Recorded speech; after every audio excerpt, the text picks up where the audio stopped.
నమస్తే అండి. Welcome to our channel. ఇవాళ నవరాత్రిలో మరో ప్రసాదం దద్దోజనం ఎలా చేయాలో చూపిస్తున్నాను.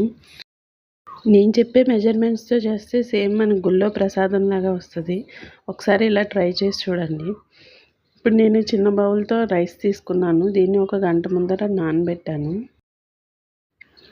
ఇప్పుడు ఒక ప్రెషర్ కుక్కర్ తీసుకుని అందులోకి మనం ఈ నానబెట్టిన రైస్ యాడ్ చేసుకోవాలి.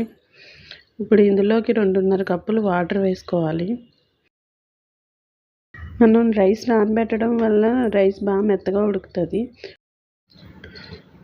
ఒక 4 విజిల్స్ వచ్చే వరకు రైస్ మనం ఉడకపెట్టుకోవాలి. ఇది మీడియం ఫ్లేమ్లోనే పెట్టుకోవాలి. ఫ్లేమ్ వచ్చేసి లేదంటే మనకి రైస్ సరిగా కోసం పోపుని ప్రిపేర్ చేద్దాం. శనగపప్పు, మినపప్పు, ఆవాలు, జీలకర్ర, ఎండుమిరపకాయలు, మిరియాలు, పచ్చిమిర్చి, ఇంకా అల్లం వేసుకోవాలి. కరివేపాకు కూడా వేసుకోవాలి. ఇప్పుడు తాలింపు కోసం 2 టేబుల్ స్పూన్స్ ఆయిల్ వేద్దాం. 2 టేబుల్ స్పూన్ నెయ్యి కూడా వేస్తున్నాను నేను. మీకు కావాలంటే పూర్తిగా నెయ్యి అయినా వేసుకోవచ్చు, లేకపోతే ఆయిల్ అయినా వేసుకోవచ్చు. నెయ్యి వేసుకుని తాలింపు వేసుకుంటే కనుక దద్దోజనం చాలా టేస్టీగా ఉంటుంది. ఇప్పుడు మనం ఈ శనగపప్పు, మినపప్పు ఇవన్నీ ఒకసారి దోరగా వేగిన తర్వాత మిగిలిన అల్లం, పచ్చిమిరపకాయలు ఇవన్నీ వేసేసుకోవాలి. ఇవి వేగిన తర్వాత మిరియాలు వేసుకోవాలి.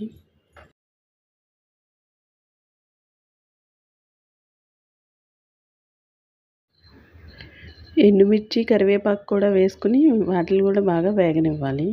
కరివేపాకు ఎక్కువ వేసుకుంటే మనకి దద్దోజనం బాగుంటుంది.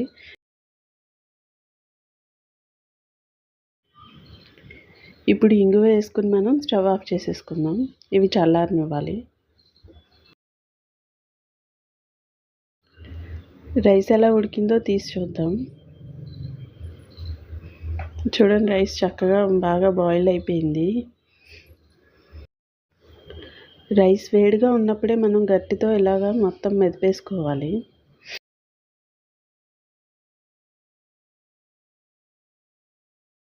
ఇప్పుడు కాచి కొంచెం గోరువెచ్చగా ఉన్న పాలు మనం చిక్కటి పాలు ఇందులోకి కలుపుకోవాలి.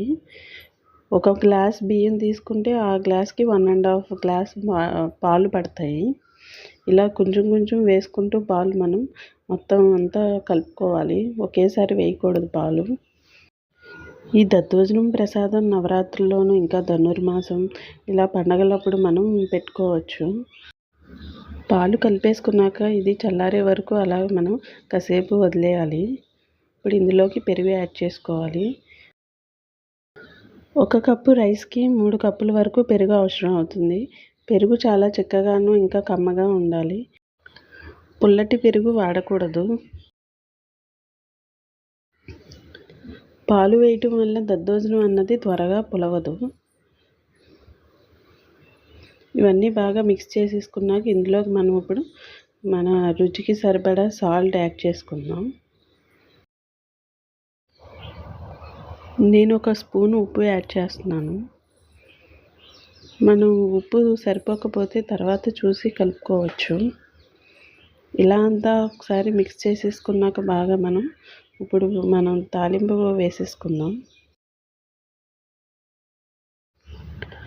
మొత్తం అంతా కలిసేటట్టు మనం కలుపుకోవాలి తాలింపుని. అంతే అండి, చాలా ఈజీగా మనకి దద్దోజనం రెడీ అయిపోయింది. ఒక్కసారి నేను చెప్పిన మెజర్మెంట్స్తో కనుక ట్రై చేసి చూడండి. అచ్చం గుళ్ళో పెట్టే ప్రసాదంలా ఉంటుంది. మీరు కూడా ట్రై చేసి మీకు ఎలా వచ్చిందో కామెంట్ సెక్షన్లో తెలియచేయండి. ఈ నవరాత్రుల్లో 9 రోజులు ప్రసాదాలు డైలీ అప్డేట్ చేస్తున్నాను. మీకు కావాల్సినప్పుడు చెక్ చేసుకోండి. నా వీడియో కనుక నచ్చితే కనుక మీ ఫ్రెండ్స్ అండ్ ఫ్యామిలీ మెంబర్స్తో షేర్ చేయండి. నా వీడియోని లైక్ చేయండి. I hope you like my video. Thank you for watching.